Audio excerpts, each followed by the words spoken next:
현재 총 2개의 트랜스미터가 있는데 각각의 트랜스미터는 소스와 1대1로 연결이 되어 있는 상태고 리시버 또한 모니터와 1대1로 연결이 되어 있는 상태입니다. 총 4개의 디바이스는 하나의 스위치의 랜망으로 구성이 되어 있는 상태입니다.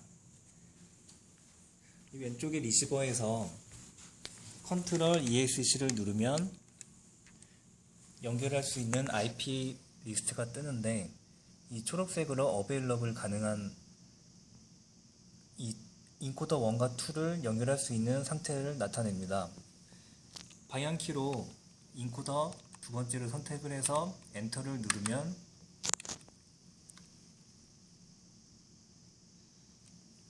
두 번째 인코더가 현재 인코딩하고 있는 풀 영상을 볼 수 있고 오른쪽 리시버 또한 컨트롤 ESC로 IP 리스트 목록을 볼 수가 있는데 현재 인코더 2가 빨간색으로 Not Available이라고 표시된 이유는 현재 왼쪽 리시버에서 풀 화면으로 보고 있기 때문입니다.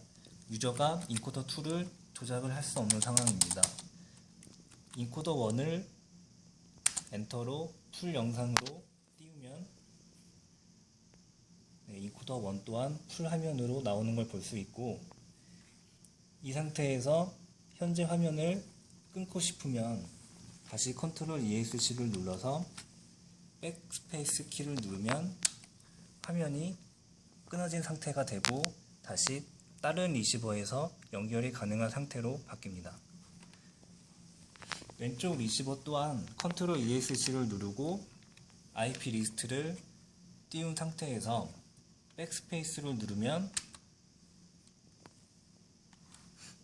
현재 연결되어 있는 화면이 끊어지면서 다시 다른 리시버에서 접근이 가능한 상태가 됩니다. 이 상태에서 처음에 오른쪽 리시버에 연결되어 있던 화면을 이쪽으로 연결하기 위해서 인코더 1에 커서를 맞추고 엔터를 누르면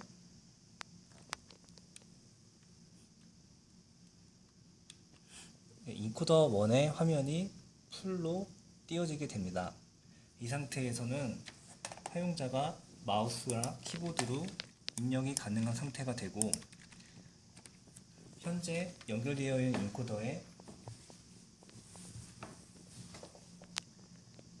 인코더에 마우스 키보드를 로컬로 쓰고 싶을 경우에는 스위치로 로컬을 연결을 하면 이제는 이쪽 리시버에서는 유저가 마우스 키보드를 사용할 수가 없는 상태가 됩니다.